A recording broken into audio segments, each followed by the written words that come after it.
Hello and welcome to Concert Pipeline. I'm Steve Jones. Today on the program we have an interview with Brett Newski of the band Newski. And I had a great time talking to Brett about a lot of different stuff. We didn't talk a ton about his podcast. He has a pretty cool podcast, but he didn't want to promote that, so we're going to stay away from it. You should definitely check it out. I'll just say that. His podcast is called Dirt from the Road. It's kind of similar to Concert Pipeline. If you like Concert Pipeline, you'll definitely like Dirt from the Road. So sorry, Brett, there's your plug. I put it out there anyway. We had a really, really fun chat though. I mean, dug deep into his new album that is coming out called Fred Rock, where he got together a bunch of friends, not all together at the same time, but all spread out throughout the album that he collaborated on different songs with. And we'll talk a little bit about that and his path with music, kind of where he's at right now. So much fun stuff to get into. So we'll do that in just a moment. Before we do, make sure to subscribe to the program on Apple Podcasts, on Stitcher, Spotify, YouTube, wherever you're checking out the podcast. Like it on YouTube, do that stuff, share it with friends. It really helps to get the word out in that regard. See what is going on in my life. I'm practicing and getting ready for a century ride in May. I'm going to do a 100-mile bike ride with my buddy Joe, and I'll tell you, the weather's not cooperating for it.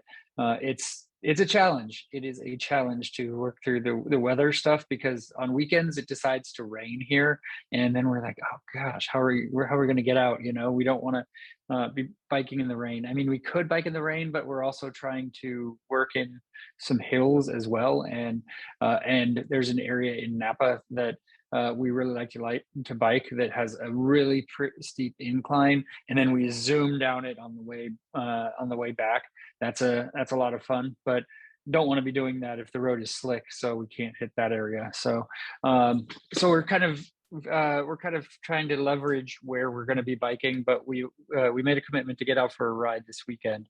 We were saying originally that we'd do it at my house, in my area, because I live 45 minutes away from Joe now, and we do it here. There's not a lot of hills here though, and then we got the rain challenge and to work with. So I think we're going to make it happen though, in Joe's neck of the woods in Napa, and get some miles in after the rain lets up on Sunday. So that's what's going on there, but we got to get ready. We got 100 miles all in one day in May to get ready for, and we need to put some miles under us to be able to kind of build up that endurance. We did it last year. It was great, and we had a good training regimen. The weather was a little kinder though to us, if I remember correctly, so we were able to practice more, and we're down to like 8 or 9 weeks until the actual ride. So that's coming. This is episode 397 of Concert Pipeline. We've been going at this for a long time at this point, since 2014. And so we're working on our 10th year now, but we have a bigger milestone coming up in the more immediate future, and that is episode 400. So each century episode, I like to do something different and creative and fun. For episode 100, we had Brendan James on the program. He came over to my house and played some songs and did an interview on the patio while it was raining, actually, all around us. So we did a little live in the vineyard sort of thing. Episode 200, we had Ben Fong Torres from Rolling Stone magazine on the program, and made famous from the movie Almost Famous. He was portrayed in that movie, and I interviewed him at his home. 300, we did a tricentennial. That was a very COVID century episode where my former co-host Joe Wilson and Jens Schippel joined virtually, and we did a live episode. And we had Flogging Molly on, one of our favorite bands. They were really cool, and we did a live episode around that, played a bunch of clips and played some games and did some drinking. And Joe and I were toying with doing that sort of thing again for this milestone, but instead I figured we bring in our favorite musician, and that is Mr. Andrew McMahon. So pretty excited for that one. We did the interview this week, and so I'm going to have to hold it for a couple more weeks. He has a new album coming out at the end of the month, so highly recommend his new album. It is freaking great. But we'll get to that. I mean, in episode 400, we'll get to talk to Andrew McMahon for that episode. So stay tuned, subscribe. All reasons to subscribe, right? So I'm not going to stall anymore. Like I said, Brett Newski has a new album that's coming out called Friend Rock. Let's go ahead and bring Brett in on the program to talk about Friend Rock and everything to do with Newski Band and his music. Here it is. Brett, Sweet. How are you doing today? How's your week treating you so far? Steve Jones, hey man, thanks for the hospitality. Of course. Yeah, your week off to a good start. Yeah, I just got out of my portable sauna that I bought for $100. It sits in the corner of my little tiny bedroom, and I just sitting there and sweat my ass off 4 times a week. It's pretty good. Nice. So you have a routine, right? You go to the sauna pretty frequently. Yeah, it's pretty hard to like break a good sweat in the winter. Just because I mean I live in Wisconsin, so it's like icy cold. There's an ice storm right now, so it's pretty hard to get out and jog a lot of days. So yeah, anytime I can just get a workout in at home, it's huge. I mean, I'm in kind of a constant push and pull battle against the winter depression blues. So it's pretty important. Steve, my dishwasher's running. I'm just gonna flick it off real quick. So it's you're good. Make a bunch of noise.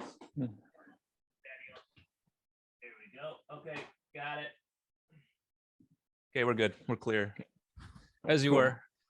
Yes. So winter in Wisconsin, you're telling me about it. So I went to Wisconsin in 2019 in the winter, saw the Bears versus the Cubs, and the Bears versus the Cubs.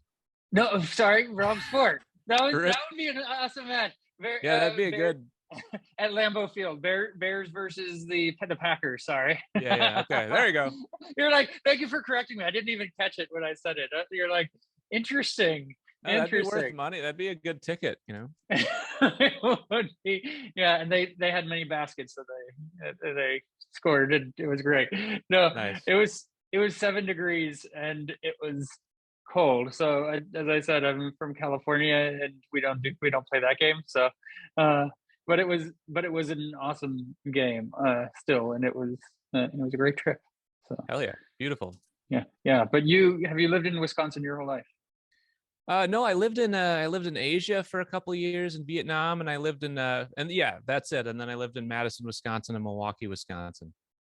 Yeah, and so from Wisconsin, I have one thing to kind of tie into your new album also, because you have a new song, "Only Macaulay Culkin Can Save Us Now." Have you been to the Home Alone house, which is an hour away from you? In Chicago? Yeah, I haven't been there yet. I'm a big Home Alone fan. I'm a big Culkin fan. But yeah, no, that's definitely on the bucket list. I must have seen Home Alone 1 and 2 collectively like 104 times each. So yeah, I remember just like being young, going to see that movie, and back in the days where movie theaters were packed and it was like a big event, and just thinking like, gosh, I wish I was friends with Macaulay Culkin. That's all I could ever think about. I just wanted to be best friends with the man. And so hopefully I'll get to meet him in real life and get him to sign my my VHS, Yeah. I walked by him in an elevator once, that at a radio station. So did you feel his glowing blue aura? Yeah, it was magical. But I did go to the Home Alone house as well on that trip to Wisconsin. I was with an ex-girlfriend who was from there, so we were visiting her family and everything, and we found that it was like an hour away. She's in Elkhorn, or her family's based in Elkhorn, Wisconsin, and so we were like, okay, let's do it, And wait, so can you go tour the house, or you just drive by it? You drive by, you take yeah, yeah. Mom is standing outside, right? So no, they have it gated off now in front of the house, but you can take pictures in front of it. So, and we went to some of the spots from the movie, that are in the area also, like by the church and where the drugstore is and all of that, right? So It was Brilliant. Never thought to do that. yeah, Nice. it's a new activity for you. So um, yeah, lots to cover. I want to start with let's start with kind of the music that was on in your household as a kid. Like, tell me about what your parents were listening to, and what you were raised listening to. Yeah, well, my earliest memories of media and music was the Batman Forever soundtrack on cassette. I remember having that. I remember buying a Hootie and the Blowfish like single cassette tape from the gas station. It was so Yeah, crazy because this was like a time like pre-internet where one of the only places to buy physical music was this like shitty gas station like down the street from my parents' house, which is now bulldozed, and they would have like 8 different cassettes, like Collective Soul cassette single, Hootie and the Blowfish, probably Mariah Carey and Boys to Men or some shits. But yeah, so I remember getting that, and then when CDs came around, I mean, you remember when Best Buy was like the CD haven. oh So yeah, I'd go to, yeah. that was like a magical aisles to roam down. You would I remember just like saving up every week to get a new CD with my McDonald's money, and sometimes just buying CDs based off cover art, which I don't know if that still happens today, but I mean, not to sound like an old codger, but there just wasn't as much music, so it was all way more valuable. Like everything meant a lot more. It doesn't mean it was any better or worse. It was just like if you could get your hands on a CD, you're going to eat up all 14 of those tracks, even the You listen to the shitty whole bonus thing, right? tracks. Yeah, Yeah, yeah, totally. exactly. The bonus tracks, the ones that were hidden in the album, right? Like you wait 30 seconds or a minute, and then there's this other track at the end, right? Yeah, the hidden track. I guess my question to you is why would you ever call a song a bonus track? Because it just makes people think it's a piece of shit, you know? It's like a redheaded stepchild of the album. It's Yeah, yeah. I mean, it's like a new era, so we should be calling them different things like magic, secret, hit, or something. I don't know. So put something in parentheses other than bonus track. it could do better, but there's not a lot of those anymore, really, though, right? Like, I mean, I don't know. Have you ever done a bonus track on one of your albums, or a magic secret hit on one of your albums? I don't think we've ever done a secret song. I do remember this in it's coming back to me in our high school ska band, 3 Blocks to Murdoch. We would CDR and print our own CDs of our like 6-song EP. And I remember I wasn't at the band house one day, and the band always made fun of me because I didn't have a girlfriend, and they just made fun of me for being like a gay American, which is what you do in middle school. I mean, I'm a straight man, Yeah. but you know how it is. Everything was gay when you were in middle Oh school. yeah, of course. And but they snuck on a secret track on the end of our EP, like a lo-fi song they made on a cassette tape about me being a loser and not having a girlfriend, and then they put it out on in our CD, and I remember being so pissed off. That was like before I could handle a joke, you know. Yeah, you didn't know about it until you had to find out about it afterwards. Huh? No, people were like, "Hey, love the last Mhm. song on the album." I was like, "What the hell are you talking about?" And yeah, then I found out, and you're 14 years old, so you got no self-esteem. So it was kind of brutal, but looking back, it was pretty funny. Yeah, yeah. I wanted to ask you about your ska band. So, were you a big ska fan back in the day too? Were you into Real Big Fish and the? No, I didn't Um, even know what ska was. We just we put a flyer up at a local music store, Casio Interstate in New Berlin, Milwaukee area, and just joined the first band that hired us, which happened to be a ska band from neighboring city of Wauwatosa. And all these kids were into punk rock and power pop and emo, so it all overlapped. We had a lot of the same records and a lot of the same musical interests. There was just horn players in the band. I was like, why are there horn players in the band? But it would turn out to be awesome. And then I found a love for ska music, and they turned me on to all that stuff like Mad Caddies, Real yeah, Big yeah. Fish, Streetlight Manifesto. All 4 ska bands that existed, and Right, right. and I had all their CDs. So yeah, it was a nice era. When we smashed 7, 8 people down in this little concrete abyss of a basement. It was a great basement. I had my first kiss in that basement. Had to conceal a boner throughout an entire band practice. It was not easy. 14-year-old self. It was tough. No, no. Things pop up really quickly at that age, right? So, It's impossible to not have a boner when you're 14. It's just a no, constant struggle. it's a permanent thing. Yeah, exactly. They make pills for it now, but really at that age, if it lasts more than 4 hours, it's normal, right? So, Yeah, it's crazy, man. I don't know. I've never tried a Viagra. I'm gonna try to save that till the fourth quarter of life. Hopefully, I don't need it. I don't know how that works. If everyone needs it eventually or what, but I try not to think about it. You know. Yeah, yeah, as long as it's not now, we're okay. So, yeah. But so I was thinking, Real Big Fish, their song "Sell Out" because you worked at McDonald's for 2 years, and so the line in "Sell Out," no more flipping burgers, putting on that silly hat, Yeah, and yeah, yeah. I worked at In-N-Out Burger for 7 years, and so that line resonated to me as kind of a ska fan. And It's funny you bring that song up, because that was the first song I ever sang as a singer. really, Yeah, "Sell Out" by Real Big Fish. It's crazy. Just thinking of that now, because our singer Hunter Johnson quit to pursue acting. So then everyone else in the band had to like step up and sing like 4 or 5 songs, and I was like a de facto singer, didn't know how to sing. I remember hearing my voice back on tape, yeah, like on a cassette player, and it was horrifying. I was like, I sound horrible, and but it was huge. So I owe a lot to Hunter Johnson for quitting the band. yeah, yeah. We interviewed Real Big Fish a couple of times back in the day too. Like, I mean, in different shows that I've done, and I remember at their show, I was with some friends, and like, and people were skanking, and I didn't know what skanking was, and so I'm like asking my friend, I'm like, are they trying to mosh or what's happening, And and Yeah, he was diet like, no. mosh. I know, right? He's like, no, it's called skanking, and then after the show, we did it in the parking lot, and everything. So it was Oh yeah, fun. good times. Yeah, I remember doing that, and like we weren't religious, but for some reason half of our shows would end up being in church basements. So it'd be a bunch of punk kids with a half a dread skanking and under a Christ cross, in some shady basement in Wauwatosa. Good times. Yeah.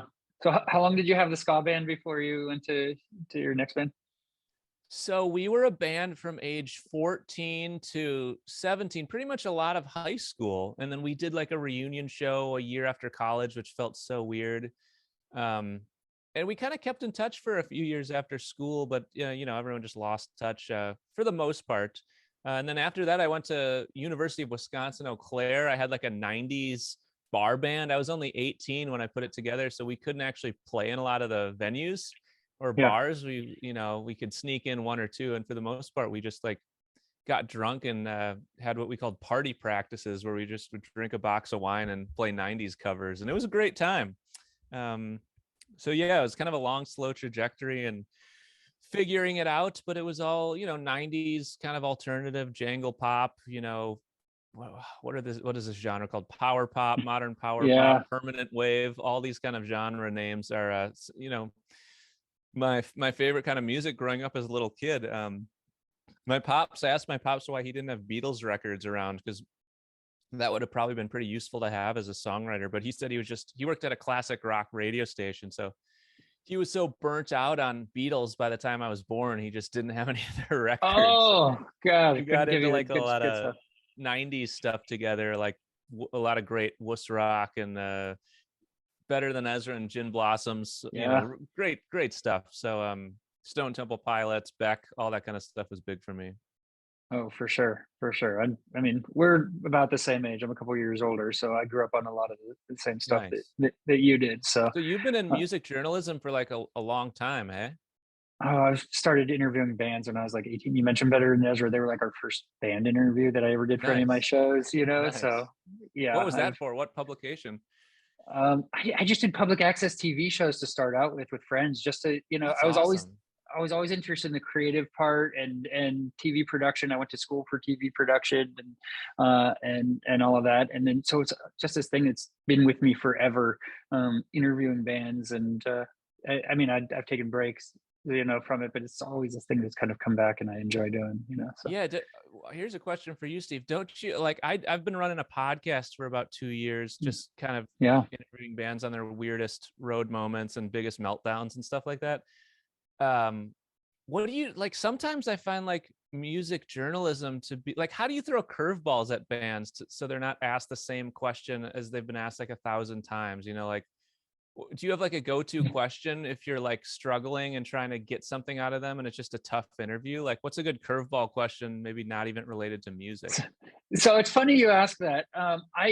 I don't do that as much anymore. I just, especially now with Zoom, like I just try and have a natural conversation. I know about the band before I do the interview, research it and everything, listen to their music and what have you, right? But I have had some sticky moments when I was younger where I said things that I probably shouldn't have, and kind of got into some tough spots, like interviewing Danzig at 1:30 in the morning after I was blown off from the interview that was set up supposed to be at like 5:30.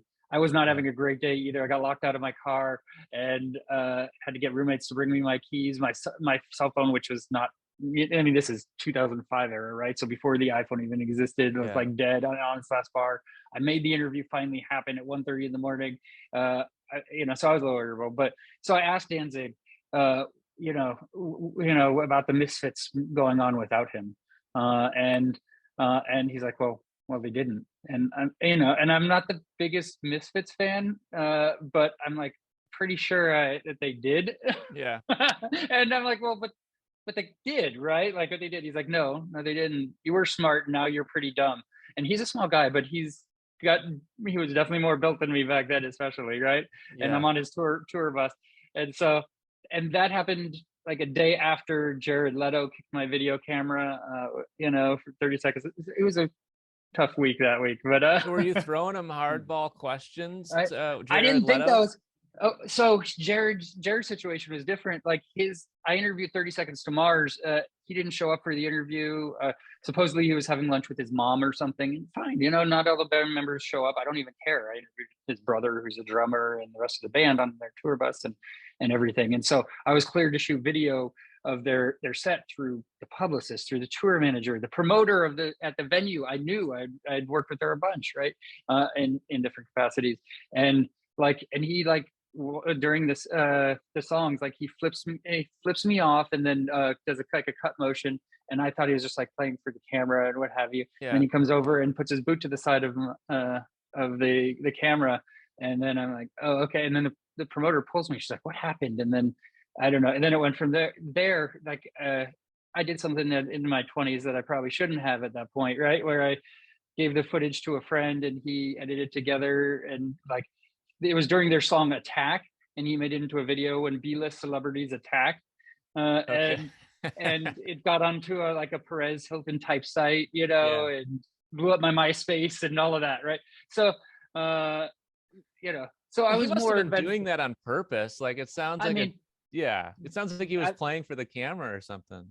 I don't. I've heard he's a dick. I never got to meet him directly or anything, He right? strikes me as a So, guy who may have like but overdosed on yoga or something, just he could have, right? And he's definitely very into his characters and his stuff, right? So, uh, at the end of the day, his foot touched my camera. Then I had to, reel it in with the publicist and everything afterwards. oh, And that then sounds fun.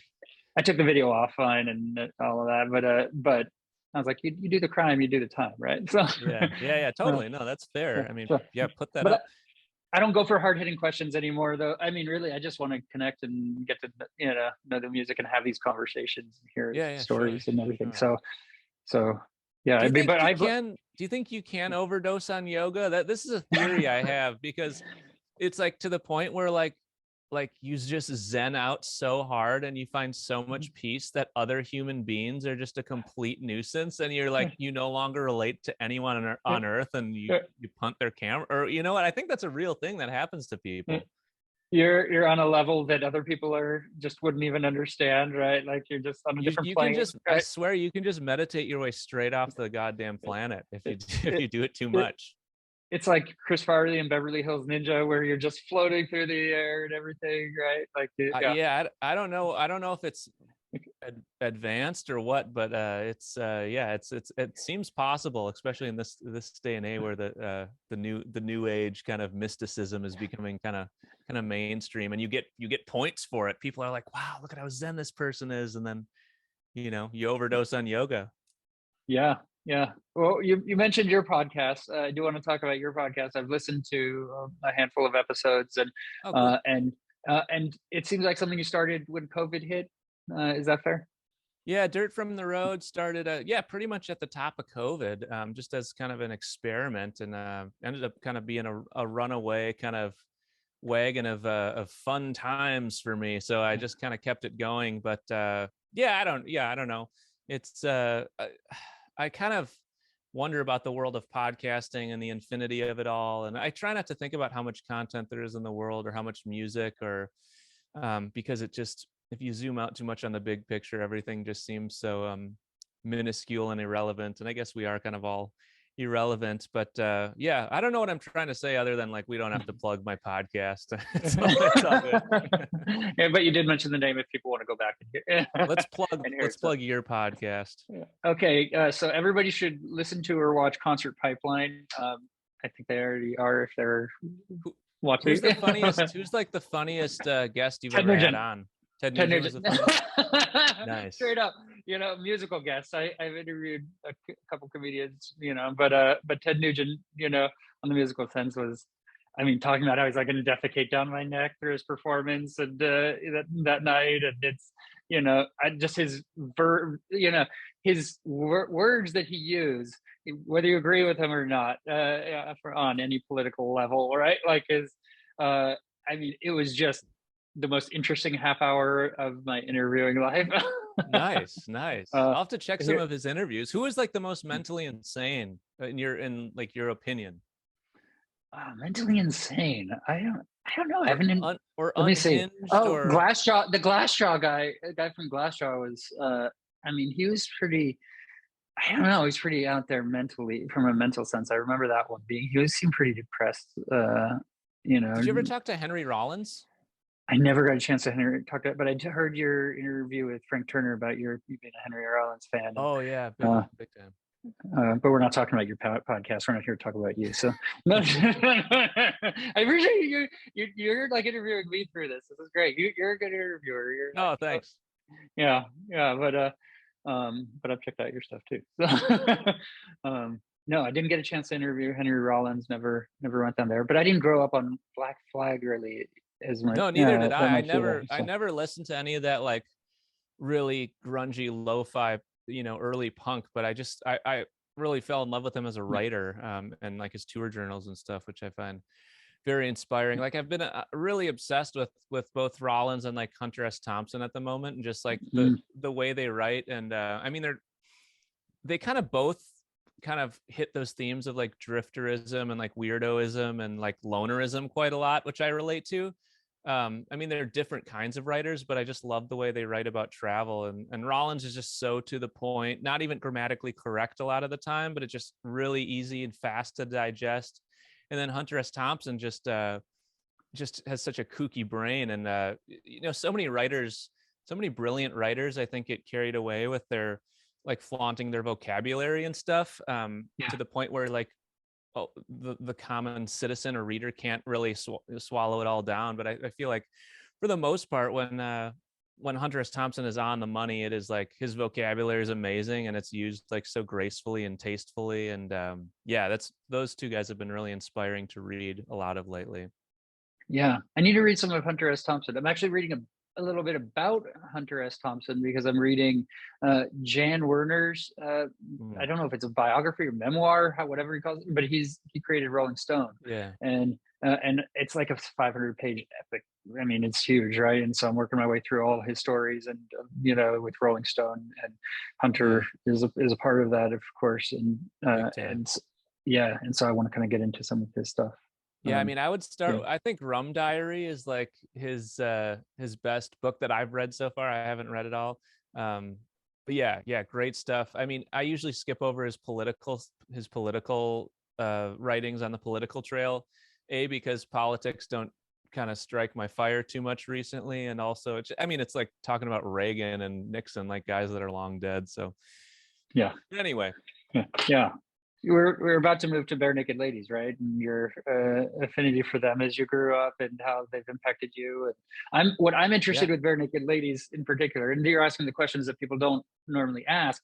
You've interviewed Stephen Page, and he did one of your songs, but you were also on stage with the current Barenaked Ladies of sorts, which obviously there's that divide. So how did the the current Barenaked Ladies situation happened, and are you?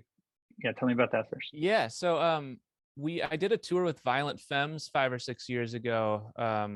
And I Gordon Gano and Brian both became pretty good pals, and I was having breakfast with Gordon in Eau Claire, Wisconsin, and I just kind of brought up my love for. I told him Barenaked Ladies were like my first favorite band as a kid, and Yeah. he's like, "Oh wow, well, that's great, Newski, because we know them. I'm a good friend of Kevin, and I'll send me your songs, and I'll forward it to Kevin." So Gordon got me in touch with Kevin Hearn from Barenaked Ladies, and then when I was up in Canada at a little festival, I don't know, 6-7 years ago, I grabbed lunch with Kevin Hearn, and he came out to the show at the Cameron House in Toronto, and I had a pretty good show and kind of like shut down some hecklers. It was a good night. It was a good night for him to be there and see me. So we've just kind of kept in touch over the years, and I've sat in on their set before. We opened for them at Summerfest this past year, so that was pretty cool. Yeah, I mean, they're two totally separate ships at this point. Like Yeah. Stephen Page, he was kind of my first musical hero. He's doing his own solo stuff. And I do shows with him around Wisconsin every once in a while. We did a song together last year called I Should Have Listened to Ferris Bueller. It's like a kind of a power pop geek rock 3-minute banger. I was pretty happy with. So And yeah, they both. you were able to email him, and he was just totally on board to do that. So Yeah. Well, I had opened for him in Milwaukee years ago, so we kind of got to connect a little bit and talk, and so he kind of knew I was not a jabroni, and was like actually doing it for real and not a psychopath. So yeah, he was great, and this was all this stuff was at a great time because it was, I really maximized the Pando. All my musical heroes were sitting at home, so I kind of got in touch with some of them and got him to guest on some songs and return the favor where I can. And so yeah, it's cool. It kind of leads into this record I'm putting out in April called Friend Rock, and every song has like a musical guest / influence of mine from over the years. So Nada Surf, Brian from Verve Pipe, Ryan Miller from Guster, this fella called H Burns who's out of France. So yeah, that I'm sure you've maybe heard a few of the tracks on there. I've heard all of the tracks. Yes, All right. yes, listened to it a couple of times. It's good stuff. And so yeah, I saw Barenaked Ladies. I saw Guster open for Barenaked Ladies in 2001, I believe. Nice. It was, and That's an that was amazing bill. Yeah, I yeah. actually just did Ryan Miller as he's coming out with a podcast from Guster in the next sometime this year. I just did a pod with him yesterday, and we kind of bonded over our affinity for Barenaked Ladies. And they do like an improv song during their show a lot of times, he said, which was inspired by Barenaked Ladies. And you can see they have like a similar kind of geek rock ethos. Yeah, What for are some of sure. your other favorite like geeky rock bands? Like I'd call it like dork rock or like geek rock. Yeah, I know. I wanted to ask you about your term dork rock too, because I like it, and obviously your music fits in very well with that. Some other dork rock, I don't know. Well, I'm trying to think of ones that I like. I don't know if it'd be considered dork rock. My favorite band is anything Andrew McMahon does. Everything in Who? Transit is Andrew McMahon from Something Oh Corporate. yeah. Jack's Right. Mannequin. Yep. Yeah. Sure. But and he's a little dorky. He gets on the piano, jumps around, and Yeah. everything. But that's more pop rock is what I'd call his music, more than dork rock. I don't know. I mean, I feel like this is sort of a thing. Nobody calls it this, but it's Yeah. sort of a thing that's kind of coming back around. I've seen a lot of younger bands in their early 20s playing that kind of like 90s alternative kind of slacker, like Pavement. All these kids I know that are 22 are obsessed with Pavement, which is, Yeah. yeah, it's just cool. Yeah. I don't know. What are some other ones that you're into, like dork rock sort of thing? And then Yeah, who's modern? I mean, to me, like, I mean, They Might Be Giants were kind of that's a good pivotal in one. that Yeah. arena. Yeah. I wasn't ever obsessed with them, but I like them. I mean, Gin Blossoms are one of my favorite bands. I don't know if you'd call them that, but just, I mean, more recently we've done some stuff with Nada Surf. I wouldn't call it like dork rock, but it fits in that 90s jangle pop. Just really good, solid, unoffensive music that kind of does its own thing. It stays And I like that Nada Surf kind of stays in their own lane. Like their records don't sound wildly different from one another, and I think that's a good thing. It's like you should be doing the things that you're good at and like doubling down on that rather than like trying to be this like avant-garde like reinvent the wheel every time you make an album. I don't know, Yeah. sometimes that can get away from bands. It's kind of why I like the Offspring. They're dork rock. It's like they pretty much made the same record for 11 years in a row, and they're all awesome. So I think just the more I play music and tour, the more I've just felt comfortable and accepted that we're not like a fashionable band or a pitchfork band or these 24-year-olds with comb overs and uh, you know, Rivers Cuomo glasses with no lens. Like they're not going to write about us. It's fine. Yeah. And I think that's okay because it's like now more than ever, it's like you don't need the press. They're like you can get all the write-ups in the world. It's not going to gain you more than a couple hundred fans necessarily. And you can play slots at some of the big festivals. It doesn't mean it's going to change things overnight for you. So I think, yeah, you just got to find your people. And to be honest, the less quote unquote cool your fans are, it's likely the more loyal they're going to be, because they're not going to be moving on to what's trending or what they like because other people like it, or they like the people that are in the rooms in the venues for those types of shoegaze shows or whatever. And I hope I don't sound like I'm shitting on any particular genre, but I just think it's we're at where we're at, and I'm pretty happy with how things are going, even though they've never like exploded or I don't know if we've ever been on the rocket ship where like ATO Records has signed us and like put us on world tours opening for Pixies or something. So I think as an independent band, it's like we're doing all we can do, and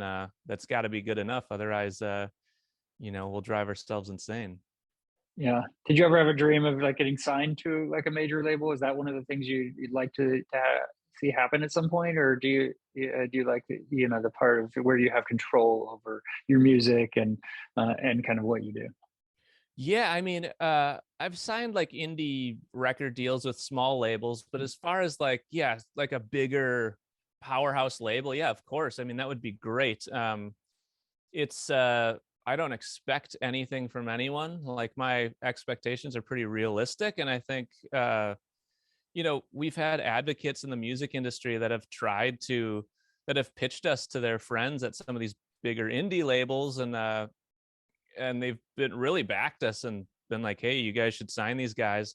They're fully self-funded, self-sufficient. You don't need to babysit them. They're not drug addicts. They're not booze hounds.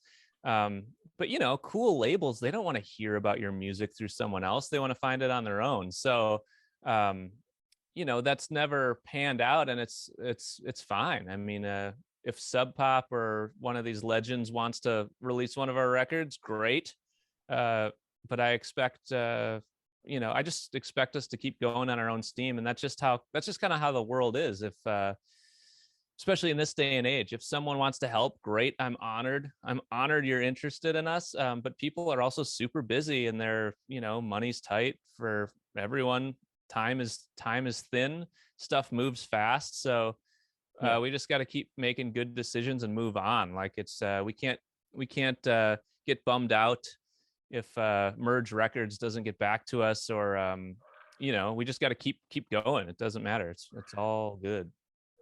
Yeah, yeah, no, for sure. I like your style and kind of how you kind of approach your career too, and what you do. I mean, you invest in your art, and you're artistic as well. And you joke that like, yeah, your art hasn't progressed since you were like 5 or 7 or whatever. But you designed like a wall in your kitchen or something, right? And your Yeah, artwork yeah. for your posters and everything. I mean, even just putting all those pieces together takes an intentionality and kind of focus that I think is pretty cool. Thanks, man. Thanks for doing research. Yeah, I've gotten really into painting the past couple of years, which has been a cool like supplement to, it's just a good way to kick your own ass creatively, I guess. And I'm trying to do things like outside of music, parallel to music, that will like kind of keep my brain exercising. So it doesn't just atrophy and get numb. Like I don't. This probably you probably can't see this. This is probably too big to pull off the wall, but I really like old gas station signs from like the 50s and 60s. So I made like a mythical like city of like all these old petrol stations, and it's like this endless I don't know. I love abstract landscapes and stuff. So I've just been doing stuff like that. Yeah. And then yeah, so that's a good way to exercise your brain, and I feel like that's helped me from going insane, you know. Yeah, yeah, for sure. And a lot of the videos you do also, I mean, have such a creative aspect to them. You know, can't get enough video where you're, playing the song through Walmart and then you get kicked out, right? Like, tell me about how that came about. Yeah, well, we were just goofing off on a Saturday, me and the Spatola brothers. So we're just like, hey, Ben Spatola, can you just film us? We're just going to run into this Walmart and play a song. And then, yeah, we walked all the way through down to the hardware aisle, made it like 2 minutes and 50 seconds. And then they booted us. But it was kind of this viral video for a while. And it was fun. We actually were rolling out this record. So we did another stunt. We played at a Chipotle just like 2 days ago, so we're gonna put that video up, and it was weird, man. Like we did a McDonald's once. Like the more blue collar places like really appreciate it, they really love it. But when we did the Chipotle, like everyone fucking hated us. It was like everyone just, no one looked at us. They just looked down into their taco bowl, and they were like ashamed and embarrassed. They were not into it. And yeah, there was something just very unhuman about the whole thing. But so it's interesting, like the different echelons of fast food. I think if you're gonna rock fast food, you want to rock a Taco Bell or a BK, you know. Yeah, yeah, you got to choose right. Huh? So, Yeah, man. what took you to Vietnam for 2 years? Just aimlessness, no direction. Girlfriend and I split up. Yeah, just I mean, it was a really important time because I kind of learned how to travel. I learned how to travel cheap. It opened up a ton of time for me to write songs, you know, living in Vietnam at $15 a day or whatever. And it just kind of, it was hard. It was weird and lonely, and I was not staying in nice places. Like I was staying in total rat holes. But it was really important. It was a really important era. And I kind of feel like, yeah, living those 2 years in Vietnam, it kind of like, it changed me as a person, and it kind of broke all my dimensions, and I rewired them. And that was, 10, 11 years ago. And I feel like I'm due for another like big shakeup in life. I don't know what that means, but it would be great to go live somewhere strange for 6 months to a year to just kind of rattle myself a little bit, and maybe learn Spanish fluently or whatever it is. Post up in Mexico or something. I'm just trying to figure that out. I love Milwaukee. It's an amazing place. I own a little tiny house here, and but all my friends have kind of gotten married and they're having kids, and I don't see them a whole lot. So it's like, man, I'm getting weirder as time goes on, and the world has turned and left me here. Track 3 Blue Album. So I don't really know, man. I don't know what's next, but I feel a big shakeup coming, and maybe I'll move to Kazakhstan for a year and just get strange. I don't know. Yeah. Do you want kids? Is that I mean, you're kind of at that age, right, where you got to think about it if that is something that you do want. Yeah. I mean, I think it would be pretty cool to have one kiddo. I'm kind of 50-50 on it. It fluctuates. I go back to old journals and I read stuff that I wrote, and it says, I talk about wanting to have a kid and stuff. I really think life will be great either way. I'd like to think so.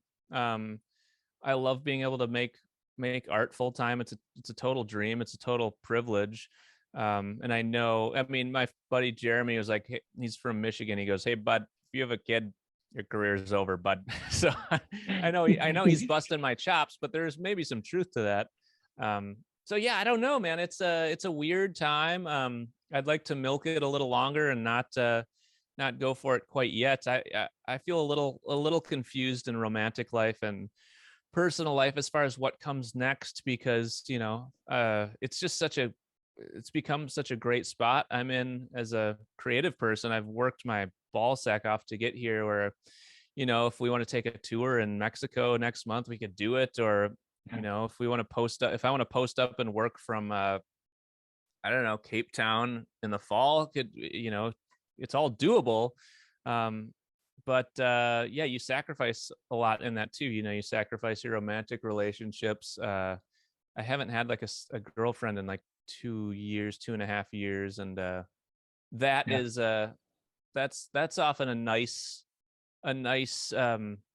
it's nice to have a lady, and the world's crazy. It's nice to have a nice consistent person, and it really can help balance you out. But yeah, I don't know, perhaps I'm too addicted to freedom or what. I don't really know yet. I'm still trying to figure out that side of personal life, but as of now, I guess morale is pretty high. Yeah. No, I mean, so I've done all of that, right? So I have two kids. I'm divorced. I My last relationship was a year and a half ago, and it ended kind of rough. Yeah. So I'm not in a hurry. I'm taking the time for myself. I get time to myself, and where they have days with their moms and with their moms, one mom. Yeah, But but they get that. I get that time with them, and it's important to have that as well. They're growing up too. totally. My daughter's already at that age of like, it doesn't want anything to do with me. She's turning 13 in a couple months, and Yeah. yeah, Dang. yeah. My Yeah, son well, still will tolerate me. congrats on having two kids, and congrats on getting divorced. I know it's hard, but it's like Yeah, it should be celebrated at the same time. Like, divorce is good at the end of the day, yeah. Oh, yeah, and we're amicable. Like, we're totally good. Better now than when near the end of the marriage, for sure, right? Uh, so it's good. I'm Yeah. like, man, I get my dad just encourages me. He's like, don't get into anything. Yeah, Don't get yeah. married again. Don't you're like, enjoy life and everything. And I do invest in my hobbies and my passions, and Well, yeah, your yeah. dad's a wise So man. I think my dad and your dad would have a good time over happy hour beers. Yeah, I mean, it's hard to be alone, but once you get used to it, it's pretty amazing when you can like yeah, sit with your own company and not freak out. And it's huge. I mean, I wish it for people, for everyone, that they could kind of get long stints of freedom and solo time and like solo travel. I think it's so important to just kind of like build up who you are as a person, and like learn how to wrestle your own brain, because that thing is a real fucker sometimes. And you got to learn it is. how to pin it, and negotiate a ceasefire with it sometimes. So I think I understand why people jump into relationships and settle, because it's scary to be alone. But there's that famous quote. It's like, I've never been lonelier than in a bad relationship, or something like that. So I mean, that's That's a good one. Yeah. it's a tale as old as time. It's and it can happen to anyone. It could happen to me. So yeah, just got to be I don't know what I'm trying to say, but enjoy the solitude. Yeah. Do you feel like you're getting better with that stuff? I mean, I know you've been doing a lot of work, and you're very open and transparent about your anxiety stuff, and written about it, drawn, into those issues. Do you think that you're in a good spot with battling the stuff that goes on up here? Yeah, big time. I mean, I have my wobbles and my melt. I have one or two big meltdowns every year, mentally. Um, but I mean, as my buddy Scotty said, we're standing on a pile of miracles, which is a nice quote, because for whatever reason, right now in the vernacular, in the narrative, people seem to think it's cool to like say like, oh, the world is fucked, or everything's fucked, America's on the way out. These are things you like, I think people hear and then they repeat. Mhm. And it becomes this thing you just sort of believe in, but in actuality things are way more awesome than they are fucked. So I think we should try to adopt that narrative of like, hey, this is pretty awesome, like this is pretty good. There's really no, we have most of our worries are stuff we can decide if we want to worry about them or not. I mean, there are things that are out of your control, and health and all that stuff can be really brutal. But I mean, the amount of worries I create on my own, self-inflicted, unnecessary, silly, is an enormous amount. So I'm trying to not freak out. But it's also normal to have mental wobbles. So if you're bumming, it's okay. It's okay to be sad. And I've been on and off medication over the years, and that can be really helpful to kind of improve life and make things better. But it's weird. It's weird to be a person. It's hard to be a person, the whole thing. So no reason to feel guilty if you're sad, but also let's not worry about dumb bullshit, easier said Yeah. than done. Yeah, no, that's fair.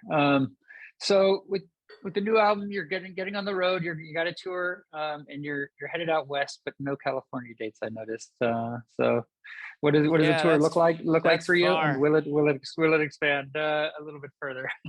Yeah, we're doing a national tour. We're going everywhere, all over the U.S., and we're hitting Ontario, Canada. But yeah, no Southern California at the moment. That playing LA is brutal. I don't know. I'll get there. I'll try to bring the band. It might just be me by myself down there, but I'm sure Come it'll to the happen. Bay Area. You don't have to get all the way down to LA. Come to the Bay Area. This is where Can you you be know. my agent in the Yeah, Bay Area? yeah, yeah. I'll get you book some places.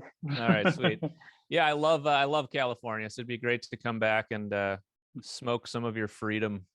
Yes, yes, we do have some freedom out here, don't we? So it is great. I wanted to hit on one other thing, and I know you said we don't have to plug the podcast, but just seeing some of the bands that you've interviewed, and I've interviewed a number of them as well. One that was particularly joyful, and I'm interested in kind of your perspective on it, was Steve Pulse, and Yes. yes, and you interviewed him. Had you met him before, or I know it was obviously virtual like this, but have you had a chance to meet Steve Pulse? Yeah, yeah. I I didn't even know who Steve Poltz was, and I played a couple solo gigs early on, and I had one or two people come up after the shows, and they're like, "Hey, you remind me of a young Steve Poltz," and so I was like, oh, I went and checked him out. Um, and I don't feel like I fit in like the Americana world as much as he does, but I really relate to his live show. I love that he's funny as fuck. He builds in antics and bits and great songs. So yeah, Poltz is a legend. I remember listening to him on another podcast, and he was talking about like smoking meth with like a homeless guy, and I was like, this guy's Uh-huh. unbelievable. And he was talking about how they're like sweating profusely and hugging each other, and he's like telling this homeless guy that he loves him. And I just loved that he like told that story because yeah, there it is.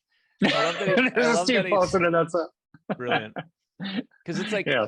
if you're my theory is that if you're like self-employed, if you don't have a boss and you're an artist, it's really important that we tell stories like that to talk about our lows or our most human sad moments, or because it's not stuff everyone is allowed to talk about because they'll get fired. So Poltz is a brave man and a kooky bastard. And I hung out with him in Nashville last time I was down there, and I just I, we've only hung out a few times, but I was really impressed with him, and how social and mentally stable the guy is, because he kind of comes Yeah. off as like a maniac, unhinged mental case, but he's like, to me, he's like really has his shit together. He's really mentally sound. He's positive. I don't think he's super prone to depression. We talked a bit about that. He's generally like a pretty up guy. And, he's like Nashville's dad down there. Everybody loves him, and for good reason. So, gotta love Steve Poltz. Much respect. He keeps life fun, right? Yeah, I certainly envy his social stamina and his ability to just be constantly optimistic. It's not something I have to that level, and probably most people don't, but it's very inspiring to be around. Just somebody who's taken life by the balls and just like really appreciates being alive. I think he's 60 years old, and he feels like he's 38, so he's just a young man. Yeah. Yeah. So do you have other songs ready? I mean, I know the album hasn't even come out yet, but when you write, like, do you keep other things on the back burner, or is there stuff that hit the cutting room floor that you're like you think ahead? Because this album came out pretty close to your last EP, which was like November or something, right? October, November.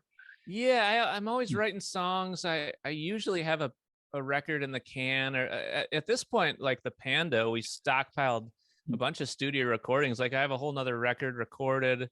I don't know what we're gonna do with it, but and then I have a whole nother record written. Um, it excites me to think about recording music again. It's been a while, but at this point, we're just kind of unloading the stuff we made over the Pando.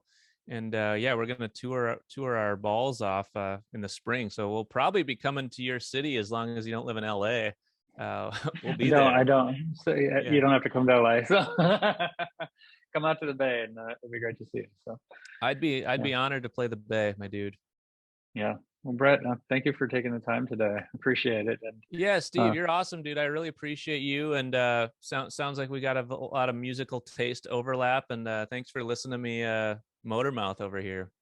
we do. And I'll leave you this: that you shared a story about telling Barenaked Ladies that you were they were your first favorite band. I did that same sort of thing with my first favorite band. It didn't turn out the same. It was Smash Mouth, and What happened? and yeah, so I was interviewing Smash Mouth and dropped that line, right? And Steve Harlow was like, "I'm sorry." That's amazing. Yeah, but I did have their new lead singer on because they have a new lead singer, and I don't know how familiar you Yeah, are, but yeah. you being into that 90s music, you might know, but they have a new lead singer, and I interviewed him last year, and told him that, as he's kind of taking over the realm and hadn't even played many shows, so I dove deep, and that was a much more, Does he valuable, I think. does he sound like Steve Harwell? He doesn't try to replicate it exactly or anything. Yeah, He's not trying to copy that, but also kind of still keep the Smash Mouth enterprise alive, right? sure. So yeah, he has enough of that flair, but brings his own stuff to it. I was kind of curious because he's been in a bunch of other bands, and I'm like, are you going to be playing guitar? Like, are you going to bring guitar to Smash Mouth as the lead singer? Because Steve Harwell never did that, and he's like, nah, not at least not at first and everything. Yeah. But he's out playing the hits. Yeah, dude. um, Well, on that note, I just went and saw Stone Temple Pilots last summer, and they have like a clone Scott Weiland, which is really. really weird. The guy's like an actor, like great singer, good frontman, but they dress him up like Scott Weiland. They give him the same shades, same haircut. I think most of the crowd doesn't even know Wow. Scott Weiland's Doesn't it? dead. I A don't lot think of they them might know. not know the difference, right? You get people No, who are just like, I just like the band, I like these songs. I don't know who the lead singer is. I don't care. Just dude. play All And dude, Star, play, they're better. the They're hits. better Yeah. without Scott Weiland. Like I saw them with Oh, Scott. He was drunk and yeah, he was a booze bag. It's a shame. I mean, he's a legend. I love his work and his songs. But it was great to see Stone Temple Pilots and see that band back together because the guys deserve it, and they're it's such a great band. The DeLeo brothers on the bass and the electric guitar. It's like, wow, what a tight band, what a powerful band for just three men yeah. doing the tunes. I saw them with Chester Bennington as the lead singer Oh, when he nice. took over for a little bit. Yeah, that was interesting. I'm like, I don't know if this is necessary, but Yeah, and Lincoln Park. I mean, really innovative band. I always like they always sounded like two bands. Because like Chester Bennington was just like the best rock singer ever, and Mike Shinoda, yeah. yeah, and then he would Yeah. the other guy comes in and says, "One day, I don't know I don't know why. It doesn't why. even It doesn't matter mean how hard." Like, get rid of that guy and just have Chester Bennington do the whole thing. right. They're just putting everything too far into much. And I saw So, Scott Weiland also like 6 months before he died, and Scott Weiland in the Wildabouts, and it just was sad. The same sort yeah, of thing. It was like it wasn't a surprise, but it's just this guy. It was a rough plummet, but man, yeah, he had that's no chance. need to know something more positive, Brett. You got give me something positive here. We can't go down that Uh, something more positive. The Bucks are really good this year. They're fucking Yeah, they awesome, are. Yeah. They, now they play lacrosse, right? Yeah, that's right. Yeah, Giannis Antetokounmpo is the goalie. He's real good at blocking pucks, yard Yeah. pucks. I really waved my sports hat around at the beginning of the interview, so I figured that brought it full circle. There We you go. go. Let's put money We're on the good. game tomorrow night. Yeah, Boom. yeah. Well, Brett, thank you for the time and all the laughs and everything and great stories. I appreciate it, and good luck with the album as it comes out too. I know you're probably pretty stoked for it. So. Thanks, Steve. You're a legend, man. I appreciate it. Oh, what's your That was the interview with Newski here on Concert Pipeline, and that takes us to the final segment on the program, the music news.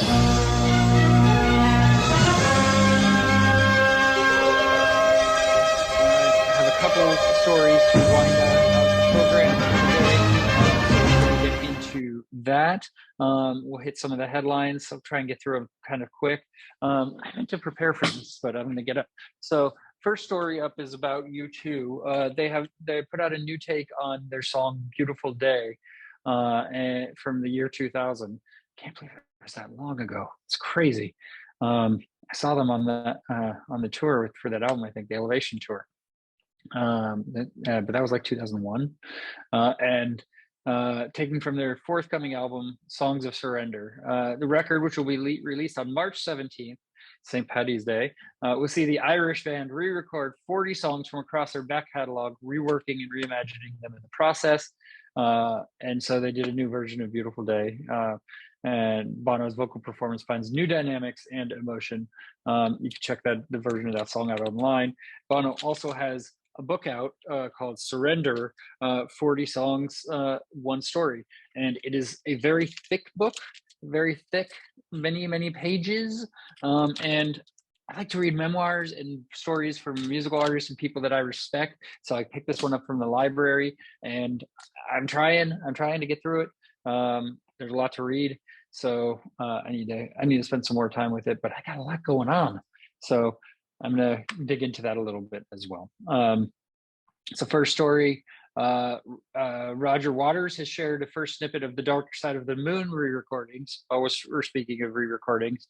It's not a replacement of the original, which obviously is irreplaceable, he acknowledged in a video previewing the rework of Us and Them. And so this marked the 50th anniversary on March 1st of that album. I mean, what a milestone, right? So there's a short clip on YouTube of him listening to the first verse of it, and there's a lengthy statement in the description acknowledging it's not a replacement. So he's not looking to replace it. He's just revisiting it, I guess, right? So he's looking back across the intervening 50 years into the eyes of the 29-year-old and say, to quote a poem of him, a poem of his and his father's, "We did our best. We kept his trust. Our dad would have been proud of us." He said, and also it is a way for him to honor a recording that Nick and Rick and Dave and him have every right to be very proud of. So good news for Roger Waters. Some sad news. Ben Queller, his 16-year-old son Dorian died in a car accident, and he described his son as the kindest, gentlest soul, a friend to all. His son was going to play South by Southwest also coming up, and so it's really sad. We've had Ben on the program just a couple years back actually, and talked to him actually about a near-death experience him and his family almost had, but I mean, there's no way you can prepare for losing a kid. So I don't want to go too far into it because it's pretty emotional. But he was only 16 and he died. But just know, my thoughts go out to Ben Queller and his family. And I know Newski also shares in that sentiment as well. I saw he liked that post from Ben Queller. He showed some love on it. So our thoughts are with the Quellers at this time, and they want to keep his spirit alive with the memory and music that he made. All right, Metallica has released a menacing new single, "If Darkness Had a Sun," and this song is the third single after "Screaming Suicide" and "Lux Eterna" to be taken from the band's upcoming album 72 Seasons, which will be released on April 14th. Metallica teased this song on TikTok and shared an 80-second instrumental of the new song there, featuring each band member duetting with their bandmates. And the video started out with just Lars, with each band member joining in one by one. And so new Metallica music coming out if you're a Metallica fan. Sad news for Blink-182 fans. Well, I don't know that anything's canceled, but Travis Barker is having surgery on an injured finger ahead of the Blink-182 tour that is about to start. He dislocated and tore ligaments in his finger while rehearsing for the tour. I heard from a friend that they were supposed to have a pretty intimate show in Los Angeles to prepare for the tour, which had to be canceled because of this injury. So this happened last month. Travis showed a video on Instagram of someone putting his finger back in place. Oh, along with a photo of him and his injured finger in a brace.